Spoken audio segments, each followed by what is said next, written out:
We are in Haines on the world's most beautiful hike at the moment. We got off the ferry. We kind of had to take a pause for 4th of July because we couldn't get any information, couldn't get anything done. We spent, I guess, most of 4th of July trying to work through, with limited access, to talk to people, all the different possibilities of what we could do right now. If we could ship the bikes from Haines up to Whittier or Anchorage, if we could take the bikes back on a ferry to Juneau, if we store them in Juneau, if we store them in Haines, like all the possibilities, how we can get through the border or not. And we had considered like taking a U-Haul through Canada if we have to make it all in one shot. We looked through all the options. It was looking pretty grim this morning. Quite grim. Justin woke me up and was like, "Are you ready for bad news?" So it seemed like there was no hope. And then Justin thought, okay, it sounds like from everything we've read, news, people's stories, that the Canadian border has been pretty subjective. I think it depends what border official you talk to on a given day. And also, Canada loosened a lot of restrictions on the 5th. So Justin thought, today's the 5th. I'll call the border back, the Canadian side back, and see if I speak to someone else, because the woman he spoke to was pretty inflexible and unwilling to really hear or be concerned with our situation. And the other challenge is that they wouldn't let us stop. So we talked to her like we would be able to get through the border. I needed my passport to be overnighted, and you can't overnight to Haines, so we'd have to wait a few days for my passport to get here from Anchorage.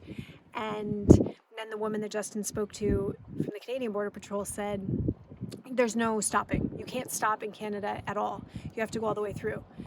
For a car, that's not a big deal, but from Haines up to Tok, which is the first place we could stop back in Alaska, was over 450 miles. And you can do that in a car in a day, especially with two drivers, but we can't do that on these bikes. And when Justin spoke to her, she was like, other motorcycles do it. Like, what's your problem? You're dumb.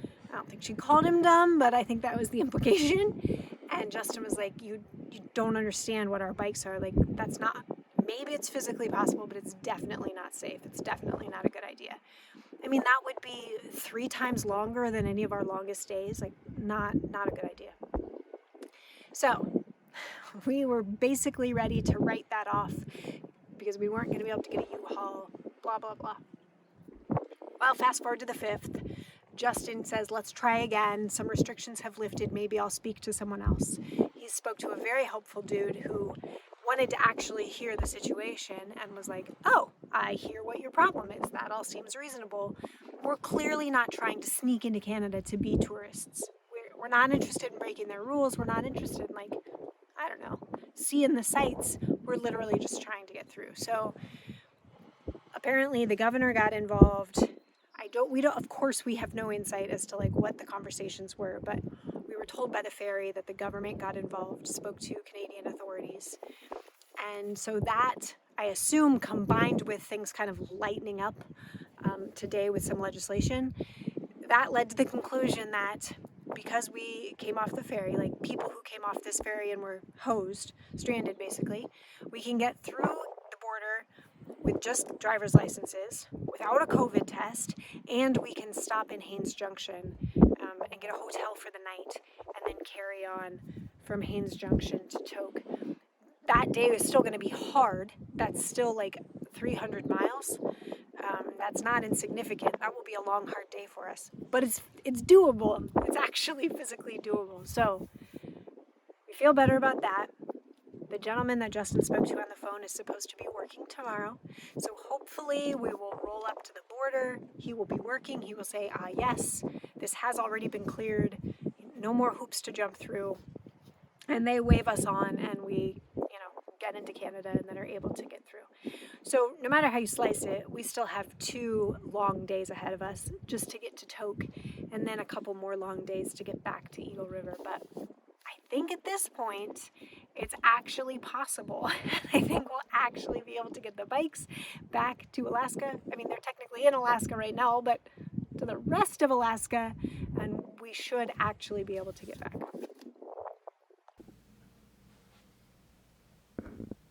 Heidi ho. We are in Haines Junction, Yukon Territories, Canada. Everything went according to plan. I still can't believe it. We left this morning, started the day with a chompy breakfast in Haines, left at like 10:30, drove to the Canadian border, which went strikingly smoothly. I really was holding my breath about how that was going to go, but the border agent was very polite and kind and basically said, like, yes, everything you were told is true. He took my driver's license. That was no big deal. He just wanted our ticket from the ferry, our boarding pass, and it was super smooth and easy. And they approved us to stay here tonight in Haines Junction. Thank goodness. And then we just carried on. We had been told, someone had told Justin while we were still on the ferry, that the whole road to Haines Junction was dirt. And then we spoke to a woman in Haines yesterday, a shopkeeper, and she said, that's ludicrous. That's like old news. It hasn't been dirt for a long time. Well, a little bit of both. There was a ton of construction on the way from Haines to the border. That was, they were repaving the road and doing like pretty massive road construction. So there was dirt and gravel to begin with. And then once we crossed the border, you're actually in British Colombia for a while. And the road was in pristine condition. It was beautiful. We had the most unbelievable, stunning, gorgeous drive. I wanted Justin to stop every 3 minutes to take more video because it was so perfect. By far the prettiest drive we've ever done, probably the prettiest ride we will ever do. Best day ever. And then we crossed into the Yukon. Oh, right before we crossed into the Yukon, we crossed a bridge and there was a porcupine on it and he was so close I could have kicked him, and he did this like weird waddle shuffle to get out of the way. He was clearly distressed by our existence. So then when we passed into the Yukon 2 minutes later, I give you my best interpretation of a porcupine dance. And then shortly after we crossed into the Yukon, like it might have actually been like at the sign, we crossed the bridge into the Yukon and boom, we were on dirt and gravel, and then went through a pretty long stretch of construction there as well. So that wasn't terrible. Like we weren't standing up or anything, but it was definitely a little bit sloppy, and I was thankful that we had way more comfort and trust of the bikes to be on gravel, because it was a little muddy, it was a little bit sloppy, but again, totally fine. We were able to stop in a couple of places, get some great videos, eat some snacks, and made it into Haines Junction on time at a reasonable hour. Like I just can't believe how beautiful the day was, how absolutely stunningly incredible the pass was, and the mountains, the river, everything was beautiful, and also that we were totally safe and things went smoothly.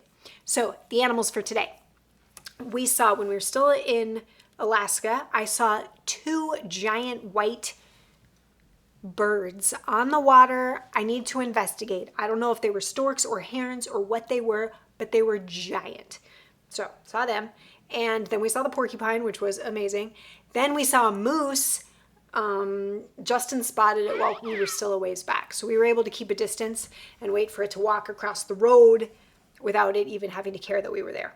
And then we saw, like, way up the road, a bear, and Justin was like, it didn't walk like a moose. And I was like, no, it looked like a boulder that was moving. So we decided it was either a bear or a Sasquatch who was trying to be tricky. But my vote is bear. So best day ever. All the wins, and Haines is beautiful. We're not in Haines. Haines Junction is beautiful. Haines is too.